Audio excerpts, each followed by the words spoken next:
I may put a tariff on countries if they don't go along with Greenland, because we need Greenland for national security.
I just went one after another. I called Germany. No, no, no, we will not do that. I said, no, we're going to put a 25% tariff, which is, by the way, about 7 times more than they would have to pay by raising their drug, like 7 times. This wasn't like a little bit more, 7 times more. And I may do that for Greenland, too. I may put a tariff on countries if they don't go along with Greenland, because we need Greenland for national security. So I may do that. I'll give you a little, I'll take you out of that. In fact, that'll end up being the story. But actually, this is a much bigger story because we're reducing healthcare by numbers that you haven't seen. So I spoke to the top 10 countries. They all said no, and within about 2 minutes, they all agreed. And we were off to the races. And now we have favored nations. It's called most favored nations. So if France is paying, let's say, $20 or $30 instead of $10, we are going to pay that 20 or 30. We pay the lowest price, whatever the lowest price is. So if France is paying $100, but Germany's paying $20, we pay what Germany pays. So we go from a horrible situation on drugs, prescription drugs, to the lowest price anywhere in the world. Is that a correct statement, Oz? Because they're going to blame you. If you want to correct me, you can, but you won't be here for long if you do. They'll You're say, correct, Mr. Oz has President. left employment. No, but is that a correct statement? That's an absolutely correct statement. And that's what we want to codify in the great healthcare plan. Yeah. That's why what it's we're so codifying. important. That's Because right. if the president's not here, there's a flight risk with these companies not obliging us anymore, because I think it's the strength of your personality, but also they know they will follow through with the threats if we don't act. So we believe other countries will change their opinions, and so will drug companies. So we've got to get it into legislation. Well, if you have the wrong president, the countries have tremendous influence over us. They look, why did we go to an income tax system instead of a tariff system? We had the wealthiest nation. If you go back to the 1800s, 1887, we had money, so much money, we didn't know what to do with it. But the countries at that time, same, no different. They have a tremendous influence over this country. For whatever reason, I don't know, but they do. So if you have the wrong president, they'll change the system in 2 minutes. I mean, they'll change it. And the drug companies are very powerful, too. You have to deal with them. In this case, it was both. I mean, you had a problem with the drug companies, but you had a tougher problem, in theory, other than the fact that I understood how to deal with them. And I'm the tariff king, and the tariff king has done a great job. And I hope we win the Supreme Court case, because if we don't, be a shame for our country. Be a shame. We have a great, safe, beautiful country now. We're doing better than we've ever done. We hit 42 stock market highs during the 11-month period that I've been here. There's never been anything like it. Stock market's hitting a new high again today.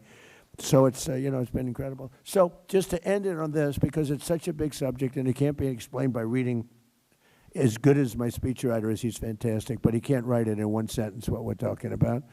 So we're going to get most favored nations. We will be taking prescription drugs down to levels never even contemplated. And that's all great for healthcare, because when you're paying a tiny fraction of what you had anticipated paying prior to today, prior to this month, this all took place over the last month and a half. And the sad part is that when we first announced it, and we did it in a little bit more general form, when we first announced it, the Times did a story on page 22 or something, way back in the little story in the back of the newspaper. This is the biggest revolution in the history of medicine in this country because it's price.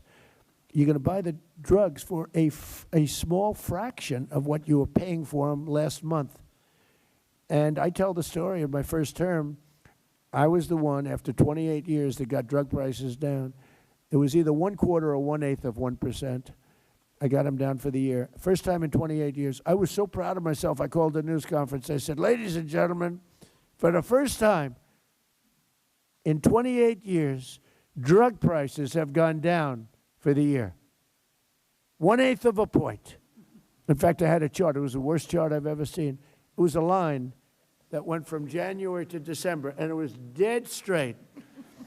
You had to get a little, like a carpenter uses to see. I said, this doesn't look good. It's not the greatest line, but I was proud of it because it did. It went down either 1/4 of a point or 1/8 of a point, tiny.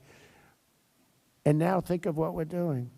We're bringing medicine down by many times.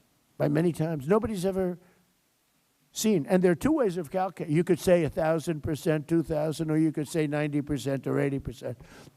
The Democrats want you to say 90 or 80, but there are two ways of calculating it. You understand that, Dan? And we'll take either way. It doesn't matter. But we'll be paying a tiny fraction. So that's going to go into our plan. And what Oz said is very important. It's very important that whoever is in this office is, strong and intelligent. And if they're not, they could, it could be ended. But what we want to do is we want to have it codified, so it's very hard to change. And that's all part of the process. I think it's the greatest revolution because it's financial is, a big part of the drugs. And all of the doctors sitting there know exactly what I'm talking about. They have their patients in Europe, and they say, I can't believe it. I'm buying the same thing for, 15% of what I pay in New York or in Chicago. And they're all nodding their heads. That's right. That's not going to happen anymore. We pay now, just to end it, the lowest price in the world, whatever that is, that's what the United States of America will be paying. Isn't that an amazing, long story? I was going to say long, boring. It's not boring. To me, it's long and exciting. It's the biggest thing to happen to healthcare. I don't think there's anything we can do.